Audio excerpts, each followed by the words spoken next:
friends. Today in the gospel reading, we again see the events of the coming of the Lord Jesus Christ, the return of Christ. And if we look at the Bible, the prophets have also told about the coming of Jesus. Jesus himself has told us that he's going to come back again to this earth. And we see in the letters also, the apostles of Jesus have also mentioned about the second coming of Jesus. And that's why, what do we need to do? Jesus is telling us today, be on your guard so that your hearts will not be weighed down with dissipation and drunkenness and the worries of life, and that day will not come on you suddenly like a trap. Definitely, all those who are living on the face of this earth, all of us are going to see that day when Jesus is going to come. But what should we do is prepare ourselves, watch out, be on your guard, be vigilant. It is just like how a child, when he sees the parents returning back from office, the child is filled with joy on the return of the parents. And similarly, the parents are also filled with joy looking at the child. It is because there is a relationship between the parent and child. And that is why there is joy on looking at each other.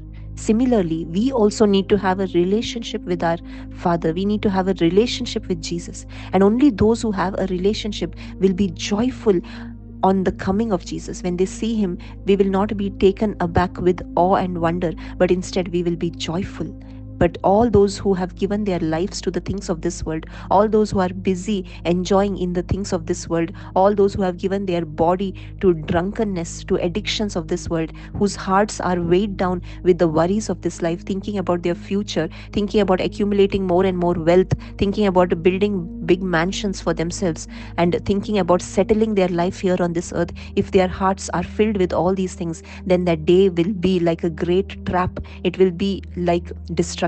That is why Jesus says that day will come like a thief for all those who are living in darkness. But if we are living in the light, if we are in a constant relationship with the Lord Jesus, then that day is not like a darkness, but it is it is a joyful day.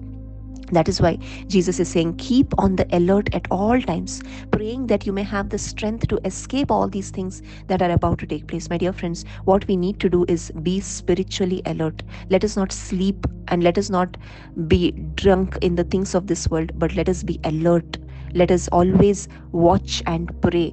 And praying is having a relationship with Jesus, having a connection with him, because only the Father can keep us, only the Holy Spirit can keep us away from the things of this world. The Holy Spirit will help us to live a life according to the will of God, not our will, but his will be done. And his will is that none of us perish, none of us be destroyed, but all of us attain eternal life.